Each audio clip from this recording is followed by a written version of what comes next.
God restores us for the sake of restoring others. Grace and peace, everybody. Welcome to Sabbath School Study Group. This is a new 5-part series on God's call to mission. And the whole idea of being called is not just for our sake, but it's for the sake of those that we're being called to.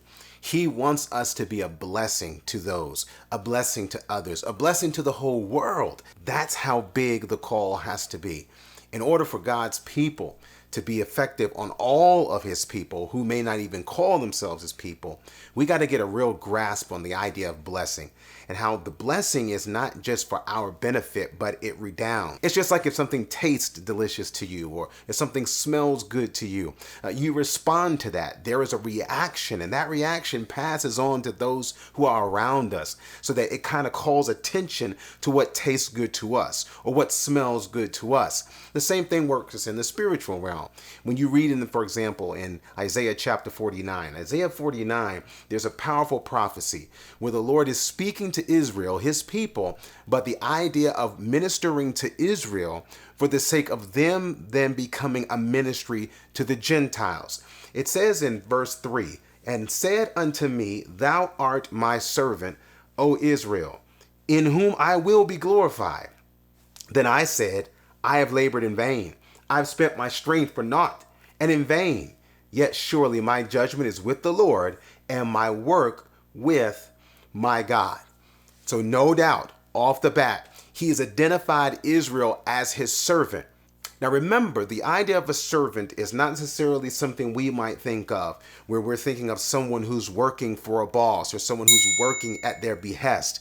It's not just the idea of a servant in that respect, but also a servant as a tool, a servant as a vehicle for a greater good.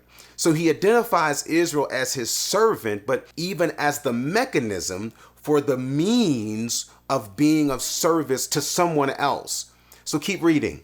It's there in verse 5 where he says, "And now saith the Lord that formed me from the womb to be his servant, to bring Jacob again to him.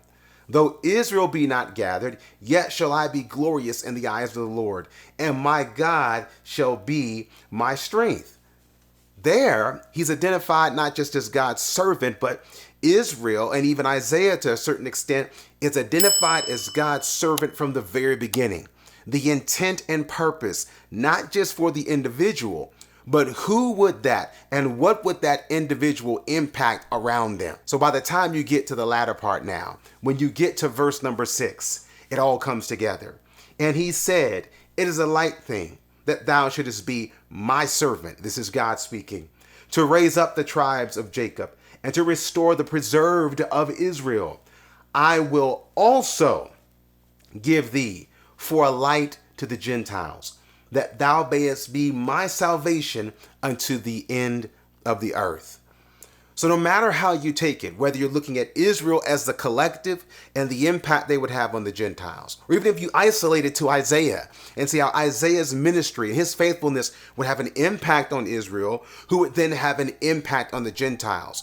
Regardless, no one is ever blessed for that one person's sake. Whenever somebody makes something that tastes good, it makes you say, and that draws other customers into the restaurant. If someone makes a bouquet of flowers that smell amazing, or someone has a perfume or a cologne that smells phenomenal, it makes you smell it and say, wow, that smells good. Where can I get some too? That's what God has in mind. Talk about a master marketer. He's a marketer, not a manipulator. He's trying to reveal himself and not hide himself. And what better way to reveal the power of God, the creator, than through and in, not just his creation, but through Christ, those even that he has made over again.